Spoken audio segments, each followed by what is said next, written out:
The desktop. A peaceful center for everything you do on your computer. Pick a nice image for the background. Organize a nice place for all your files. Or we could start a waffle empire.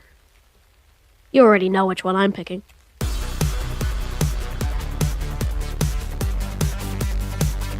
how am I going to turn my desktop into an idle game? Well, there are a couple steps. Firstly, to make the game actually run on the desktop, I'm going to be using transparent windows. This is a technique used by games like Desktop Goose, where the game is running, but there's no window for it.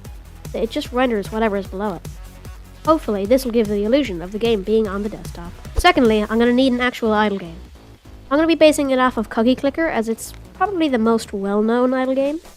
If you somehow don't know what Cookie Clicker is, you click a cookie to get more cookies, so you can get better at clicking a cookie. Next, I had the brilliant idea while taking a shower one day to make the upgrades you can buy based on what file types you had on the desktop. The less commonly known the file is, the more expensive and powerful it is. For example, a shortcut is incredibly common to see on the desktop, but it will be very weak. On the other hand, a .dmg file would be super strange to be on a Windows desktop, but would be super strong. Now, I know you can just technically rename any file, but So, to get the transparent windows working, I downloaded this example project, which had the basic functionality I needed. The only problem was, the area you could click on had to be a singular shape. This meant I couldn't really have anything floating around besides the main window, which did limit some of the things I could do.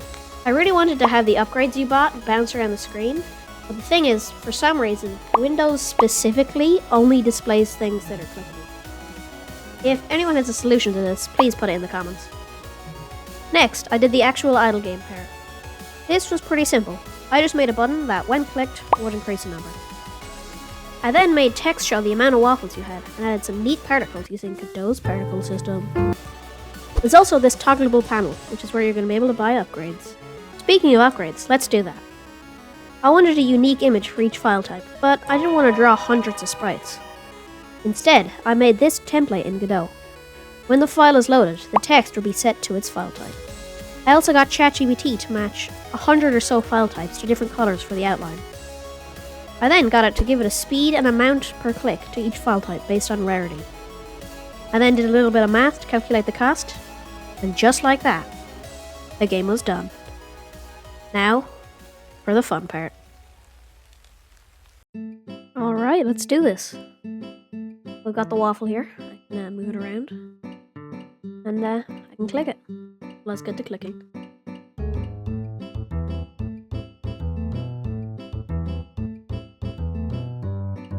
Alright, we got a couple of waffles, and let's see what we can buy. Sure, let's grab a URL, and we can also buy a, I think that's a Steam shortcut. Let's get some more files in here. Alright, I got a PNG file that I downloaded while editing this video. Now let's see what PNG files. Okay, so they're slightly better than the URLs. Got one of those. Okay, I got a Python file here from one of the old projects I did. Just copy and paste that in. Oh, okay, Python files are real nice. I think I'm gonna save up to buy that Python file.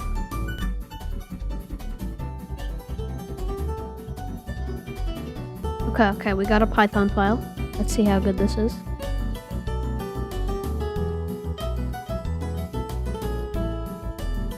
Alright, that's pretty fast. And let's grab 2 zip files. We're getting some pretty good speeds now. Oh my god. That is a lot of waffles. Yes, let's buy some blend files. Now, obviously, this needs a lot of balancing and a whole lot more content. But if you guys want to see that, then like and subscribe, and I might continue this project, because this was really fun to make, actually. And I got a lot more ideas. Yeah, I hope you guys enjoyed, and I'll see you in the next one.